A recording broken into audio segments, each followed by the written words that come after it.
Hi மக்களே, இன்னைக்கு நம்ம மாடி தோட்டத்துக்கு வந்தாச்சு. காலையிலேயே என்னென்ன காயெல்லாம் இங்கே இருக்கோ அதெல்லாம் வந்து அறுவடை செய்யலாம் அப்படின்னு சொல்லிட்டு நானும் எங்கள் அம்மாவும் பார்த்தீங்கன்னா மாடி தோட்டத்துக்கு வந்துட்டோம். ஸோ அம்மா வந்து இப்போ கத்திரிக்காய் எல்லாம் பார்த்தீங்கன்னா எந்தெந்த செடியில் இருக்குது அப்படின்னு சொல்லிட்டு அவங்களுக்கு தான் தெரியும். இந்த செடியில் இருக்குது, அந்த செடியில் இருக்குது அப்படின்னு சொல்லிட்டு பார்த்து பார்த்து வச்சுருப்பாங்க. ஸோ கரெக்டாக போயிட்டு அவங்க கட் பண்ணிகிட்டு இருக்காங்க. நான் அவங்களுக்கு வீடியோ எடுத்துக்கிட்டே இருக்கேன். ஸோ நல்லா இருக்குது. இதில் பார்த்தீங்கன்னா பச்சை கலர் கத்திரிக்காய், குண்டு கத்திரிக்காய், அப்புறம் நீட்டு கத்திரிக்காய் அப்படின்னு சொல்லிட்டு நிறைய வெரைட்டிஸ் எல்லாம் போட்டு வச்சுருக்காங்க அம்மா. அதெல்லாம் பார்த்தீங்கன்னா அவங்க கட் பண்ணிகிட்ருக்காங்க. ஸோ கத்திரிக்காய் வந்து 5-6 கடிச்சிருக்கு. அப்புறம் பார்த்தீங்கன்னா வெண்டைக்காய் வந்து இருக்கிறதுனால வெண்டைக்காய் எல்லாம் பார்த்தீங்கன்னா அம்மா கட் பண்ணிகிட்ருக்காங்க. ஸோ இப்போ வெண்டைக்காவும் முடிஞ்சிடுச்சு. எங்கள் அம்மாவுக்கு வந்து ரொம்ப பிடிச்சது வந்து அவரைக்காய் தான். ஸோ மூளைக்கு பார்த்தீங்கன்னா அவரை கொடி தான் இருக்கும் நம்ம மாடி தோட்டத்தில். ஸோ அது வந்து எட்டி அம்மாவை தான் பறிப்பாங்க. ஸோ இப்போ பார்த்தீங்கன்னா எல்லா காய்களும் பார்த்தீங்கன்னா பறிச்சிட்ருக்காங்க. இது வந்து ஃபஸ்ட்டு ஒரு இடம் தான் காமிச்சிட்ருக்கேன். இப்போ இந்த வீடியோவில் நீங்கள் பார்க்கலாம் ஒரு 4-5 இடம் வந்து மாறிட்டே இருக்கும். இப்போ இந்த இடம் பார்த்தீங்கன்னா வேறு இடத்துல இருக்குது, இது ஒரு மூலையில். ஸோ இந்த மாதிரி நம்ம இதில் பார்த்து வளர்க்குறோங்க.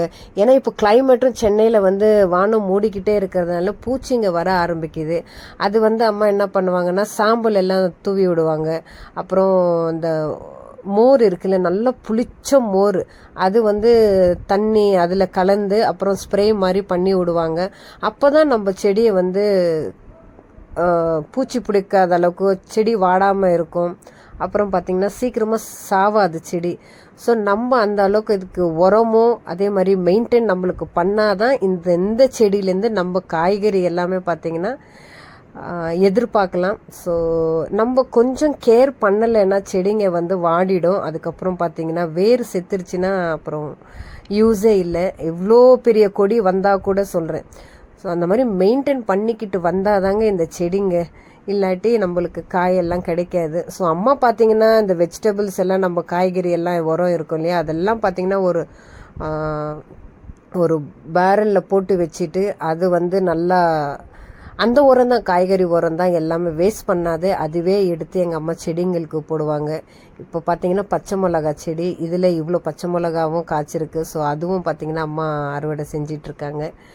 ஸோ எல்லாமே வெளியிலேருந்து வந்து பார்த்திங்கன்னா உரம் எல்லாம் எதுவுமே நாங்கள் வாங்குறது இல்லை. வீட்டில் இருக்கிறதே எல்லாமே அந்த செடியோட இலைகள் எல்லாம் கூட அம்மா என்ன பண்ணுவாங்க, அதெல்லாம் சேவ் பண்ணி அதுக்கப்புறம் அதுக்கே போட்டுருவாங்க.